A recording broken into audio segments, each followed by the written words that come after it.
Hello दोस्तों, welcome to my YouTube channel. आज के इस वीडियो में हम लोग बात करेंगे बिहार डीएलएड एग्ज़ाम के फर्स्ट शिफ्ट में पूछे गए सभी प्रश्न जो आज के आपके एग्ज़ाम में पूछे गए थे। 14 सितंबर यानी कल से आपका बिहार डीएलएड एंट्रेंस एग्ज़ाम का जो परीक्षा है वह स्टार्ट हो चुका है और आज परीक्षा का दूसरा दिन है। आज 15 सितंबर है और फर्स्ट शिफ्ट का क्वेश्चन आपका आ गया है, जो भी क्वेश्चन पूछा गया था, और फर्स्ट शिफ्ट का एग्ज़ाम समाप्त भी हो चुका है। तो आप लोग पूरा वीडियो को देखिएगा, बिना स्किप किए हुए शुरू से लेकर अंत तक वीडियो को देखिएगा, ताकि आपको समझ आ जाए कि कल जो एग्ज़ाम में क्वेश्चन पूछा गया था उससे आज टफ आया है या इजी आया है, और आज बच्चे का क्या रिव्यू था ये भी हम लोग बात करेंगे जिनका आज एग्ज़ाम था।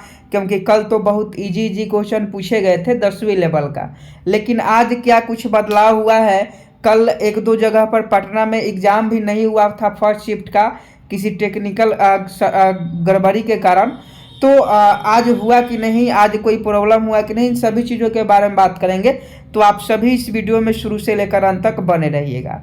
देखिए, फर्स्ट शिफ्ट का क्वेश्चन हम लोग करवाएंगे। क्वेश्चन का लैंग्वेज इधर उधर हो सकता है क्योंकि मेमोरी बेस्ड क्वेश्चन है, तो आप लोग देख लीजिएगा। क्वेश्चन पूछा गया था कि पाप काटना मुहावरे का अर्थ है। ये आपके बिहार डीएलएड के एग्जाम में यानी आज फर्स्ट शिफ्ट में पूछा गया था, पाप काटना मुहावरे का अर्थ है। तो देखिए, पाप काटना जो मुहावरे का अर्थ है वह पीछा छूटना है। अगर पीछा छूटना ऑप्शन में था, ABCD जो भी ऑप्शन में आपका पीछा छूटना था, अगर आप ये टिक कर गए हैं तो आपका बिल्कुल सही आंसर है। पाप काटना मुहावरे का अर्थ पीछा छूटना है। नेक्स्ट प्रश्न आज के एग्जाम में पूछा गया था बिहार डीएलएड के कि आ जन्म में कौन सा समास है। देखिए, मुहावरे से कल भी क्वेश्चन पूछे गए थे, समास से कल भी क्वेश्चन पूछे गए थे और आज भी क्वेश्चन पूछा गया है। तो मुहावरा और समास से आपके हर दिन हर शिफ्ट में क्वेश्चन पूछे जाने की उम्मीद है। और आज पूछा गया है कि आज जन्म में कौन सा समास है, तो अव्ययी भाव समास है। आज जन्म में कौन सा समास है, अव्ययी भाव समास है। तो इसका सही आंसर अव्ययी भाव हो जाएगा। एक प्रश्न मैथ का भी आया है, क्योंकि बहुत सारे बच्चे जो रहते हैं वो मैथ के क्वेश्चन याद नहीं करते हैं और मैथ के क्वेश्चन का एनालिसिस बहुत कम हो पाता है, क्योंकि बच्चे बता ही नहीं पाते हैं कि उनके एग्जाम में किस प्रकार के मैथ के क्वेश्चन आए थे। कल एक परिधि दिया हुआ था, उसका त्रिज्या निकालना था वृत्तकार का, लेकिन आज क्वेश्चन पूछा गया था मैथ में कि 21 सेंटीमीटर व्यास वाले गोले का आयतन क्या होगा। 21 सेंटीमीटर व्यास वाले गोला का आयतन। देखिए, एक गोला दिया हुआ था जिसका व्यास जो था 21 सेंटीमीटर था और उसका आयतन पूछा गया था। तो आप सभी जानते हैं कि गोले का आयतन क्या होता है। तो गोले का आयतन का सूत्र होता है 4/3 पाई RQ। ये सूत्र आपने 10वीं क्लास में पढ़ा होगा कि गोले का आयतन का सूत्र 4/3 पाई RQ होता है। तो यहाँ देख लीजिए, व्यास दिया हुआ ही है, तो यहाँ सॉल्व कर लीजिए। 4/3 गुने पाई का मान कितना होता है, तो पाई का मान 22/7 होता है। तो 4/3 गुने 22/7 गुने RQ है। R का मान दिया हुआ है 21 सेंटीमीटर, तो R के ऊपर 3 गो पावर है, यानी 3 बार 21 गुना में लिख देंगे। यहाँ तक क्लियर। अब यहाँ काट लीजिए, यहाँ 70 के क्या हो जाएगा, 21 हो जाएगा और 3 से 3 1 कट जाएगा। तो कितना बचेगा, 4 गुने 22 गुने 21 गुने 21, यही आपका इक्वेशन आएगा। तो इसको आप सॉल्व कर लीजिएगा, गुना कर लीजिएगा, तो आपका 38,800 घन सेंटीमीटर जो है वह आपका सही आंसर होता। 38,808। बहुत इजी क्वेश्चन था, लेकिन बहुत बच्चे तुक्का मार के आए हुए हैं, क्योंकि उनको मालूम ही नहीं था कि गोले का आयतन कितना होता है। अगर सूत्र याद रहता तो आराम से क्वेश्चन 1 मिनट का भी नहीं था, बहुत इजी तरीका से बन जाता और बनना भी चाहिए। और देख लीजिए, इसका जो भी ABCD में ऑप्शन था 38,808, अगर आप वो टिक कर गए हैं तो आपका बिल्कुल सही था। अगला प्रश्न भी एक मैथ का ही, ये आपका कॉस से संबंधित क्वेश्चन है। और आपको बता दें कि अभी तक आप चैनल को सब्सक्राइब नहीं किए हैं तो आप चैनल को सब्सक्राइब कर बेल आइकन को प्रेस जरूर कर दीजिएगा, क्योंकि डेली आपको ओरिजिनल क्वेश्चन जो बिहार डीएलएड के में पूछे जा रहे हैं वो कोशिश कर रहा हूँ कि पूरा क्वेश्चन आपको करवाएं। और अभी तक आप चैनल को सब्सक्राइब नहीं किए हैं तो नीचे लाल बटन दिखाई देगा, चैनल को सब्सक्राइब कर लीजिए ताकि जब भी एनालिसिस लेकर आए आप तक पहुंच सके। तो ये क्वेश्चन पूछा गया था 1/3 माइनस सेक 45 डिग्री का मान बताएं। तो सेक 45 डिग्री का मान पहले आपको क्या होता है, चार्ट अगर आप देखे होंगे, जो चार्ट है कॉस थीटा, सेक थीटा, उसके बाद आपका टेन थीटा, ये सब का जो चार्ट है उसका मान याद करना था। तो मान अगर सेक 45 डिग्री का जानते हैं तो यहाँ सेक 45 का मान कितना है, √2 होता है। तो 1/3 का 3 लिख दीजिए और सेक 45 डिग्री का मान है √2। अब इसका क्या कीजिएगा, एलसीएम निकाल लीजिए। तो 3 और 1 का एलसीएम निकालिएगा 3, और 3 में 3 से तो 1, 1 गुने 1, और ऐसे ही आप जैसे भिन्न का जोड़ घटाव बनाते हैं वैसे ही इसको सॉल्व कर लीजिएगा तो इतना आंसर आ जाएगा 1/3 √2/3। अगर ये ऑप्शन में था ABCD जो भी ऑप्शन में था, अगर आपने वह टिक किया है तो आपका बिल्कुल सही आंसर है। अगला क्वेश्चन पूछा गया था कि परमाणु संख्या हमेशा बराबर होती है। तो देखिए परमाणु संख्या हमेशा प्रोटॉनों की संख्या की बराबर होती है, क्योंकि नाभिक में आप सभी जानते हैं कि नाभिक में P+N यानी प्रोटॉन न्यूट्रॉन उपस्थित रहते हैं और इलेक्ट्रॉन जो है वह कक्ष के चारों तरफ चक्कर लगाते हैं।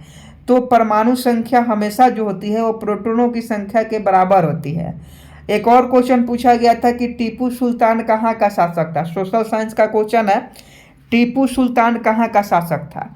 तो टीपू सुल्तान मैसूर का शासक था। बहुत इजी क्वेश्चन आपके एग्जाम में पूछे जा रहे हैं। अगर आपके 2-3 मंथ भी मन लगा के तैयारी किए हैं तो आपका इस बार एडमिशन हो जाएगा। तो टीपू सुल्तान कहाँ का शासक था, मैसूर का शासक था। एक और क्वेश्चन पूछा गया था, ये साइंस से है, बायोलॉजी से शायद, कि वनस्पतियों में प्रकाश संश्लेषण की क्रिया कहाँ होती है। तो आप सभी जानते हैं कि पेड़ पौधे में जो प्रकाश संश्लेषण की प्रक्रिया है वह पत्तियां से होती है। पत्तियां के द्वारा ही, पत्ती के द्वारा जो पत्ता होता है उसी के द्वारा वनस्पति में प्रकाश संश्लेषण की क्रिया होती है सूर्य की उपस्थिति में। संधि से संबंधित एक क्वेश्चन था, लेकिन क्वेश्चन क्या था, और आपको बता दें कि कल भी संधि से संबंधित क्वेश्चन पूछा गया था, अभी आज भी पूछा गया है, लेकिन वो क्वेश्चन अभी तक नहीं आ पाया है। हमारी टीम और लड़कों से बात कर रही है, जो भी परीक्षार्थी थे उनसे भी बात कर रही है। जैसे ही कुछ क्वेश्चन मालूम चलता है फिर आपके लिए हम वीडियो लाएंगे, तो आप चैनल को जरूर सब्सक्राइब कर लीजिएगा। और वीडियो को आप लोग लाइक नहीं करते हैं, इतना आपके लिए हम मेहनत कर रहे हैं, तो आपको वीडियो लाइक कर देना चाहिए और आपको भी चैनल को सपोर्ट करना चाहिए, क्योंकि बिहार डीएलएड का क्वेश्चन जो है सबसे पहले इसी चैनल पर कल से करवाया जा रहा है, नहीं तो आपको किसी चैनल पर सबसे पहले देखने को नहीं मिलेगा। यह वीडियो अपलोड हो जाएगा उसके बाद ही सभी लोग का अपलोड वीडियो होगा, तो ये देख लीजिएगा। और सभी क्वेश्चन ओरिजिनल है जो आपके एग्जाम में पूछा जा रहा है, क्योंकि हम लोग 3 मेंबर हैं और तीनों मेंबर काम कर रहे हैं। एक मेंबर सेंटर पर रहते हैं और एक मेंबर यहाँ रहते हैं, तो आप समझ सकते हैं कि 3 आदमी आपके बिहार डीएलएड के एनालिसिस करवाने में लगा हुआ है। अगला क्वेश्चन पूछा गया था कि हम तारों को टिमटिमाते हुए क्यों देख पाते हैं। ऐसे ही शायद क्वेश्चन पूछा था, चाहे पूछा होगा कि तारे टिमटिमाते हुए क्यों रहते हैं। क्वेश्चन का लैंग्वेज इधर उधर हो सकता है। तो देखिए प्रकाश के अपवर्तन के कारण तारा जो है वह टिमटिमाते रहता है। या ये भी क्वेश्चन पूछ सकता है कि तारा क्यों टिमटिमाता है, तो प्रकाश के अपवर्तन के कारण। लेकिन सही जवाब प्रकाश का अपवर्तन ही होगा। अगर ये ऑप्शन में था तो आपका बिल्कुल सही जवाब था। किसानों का मित्र किसे कहा जाता है, तो किसानों का मित्र केचुआ को कहा जाता है। बहुत इजी क्वेश्चन था, सभी लोग जानते हैं, सभी लोग किसान हैं, और किसानों का मित्र जो है वह केचुआ को कहा जाता है। अगला प्रश्न था कि कोशिका शब्द का निर्माण किसने किया। कोशिका शब्द का निर्माण किसने किया, तो कोशिका शब्द का निर्माण जो है रॉबर्ट हुक ने किया। बायोलॉजी से संबंधित क्वेश्चन आपके एग्जाम में पूछे जा रहे हैं, लगभग 5 से 7 क्वेश्चन बायोलॉजी से पूछे जा रहे हैं। तो कोशिका शब्द का निर्माण जो है रॉबर्ट हुक के द्वारा किया गया था। और कुछ क्वेश्चन अगर आपको याद है तो आप इस नंबर पे जरूर भेजिएगा। अगर कुछ क्वेश्चन आपको याद है तो ये जो आपको हम नंबर दे रहे हैं, आप इस नंबर पर जरूर भेजिएगा। आप इस पर व्हाट्सअप कर सकते हैं, कॉल कीजिएगा तो हो सकता है रिसीव नहीं हो पाए, लेकिन व्हाट्सअप कीजिएगा तो व्हाट्सअप आपका जरूर देख लिया जाएगा। 8578013783 यही नंबर है। आप इस पर आपको जो भी क्वेश्चन याद हो, आज आपका एग्जाम हो या कल एग्जाम हो, जो भी क्वेश्चन याद हो आप जरूर हमें भेजिएगा। आगे देख लीजिए, भारत की तरफ आने वाली समुद्री मार्ग की खोज किसने किया? इतिहास का क्वेश्चन है। तो पुर्तगाली सबसे पहले भारत आए थे और वास्को डिगामा ने 1493 ईस्वी में समुद्री मार्ग से भारत की खोज की। भारत की खोज वास्को डिगामा ने की, समुद्री मार्ग की भी खोज वास्को डिगामा ने की 1493 में। साइंस का अगला क्वेश्चन है कि वायुमंडल के किस परत में ओजोन परत होती है? तो स्ट्रेटोस्फीयर। स्ट्रेटोस्फीयर में जो परत है उसी में ओजोन परत होती है। अगला क्वेश्चन पूछा गया था, राष्ट्रपति अपना त्याग पत्र किसे देते हैं? तो उपराष्ट्रपति को। राष्ट्रपति अपना त्याग पत्र किसे देते हैं? उपराष्ट्रपति को देते हैं। और अगला क्वेश्चन पूछा गया था कि उस समय इंग्लैंड का प्रधानमंत्री कौन था जब भारत आज़ाद हुआ था? तो ये भी क्वेश्चन पूछा गया होगा कि भारत के स्वतंत्रता के समय इंग्लैंड का प्रधानमंत्री कौन था? तो लैंग्वेज इधर उधर हो सकता था, लेकिन जो हमें लगा है वही हम आपको क्वेश्चन टाइप करके आपको बताए हैं। तो उस समय इंग्लैंड का प्रधानमंत्री कौन था जब भारत आज़ाद हुआ था, या भारत के स्वतंत्रता के समय इंग्लैंड के प्रधानमंत्री कौन थे? क्लीमेट एटली थे। क्लीमेट एटली भारत के प्रधानमंत्री थे।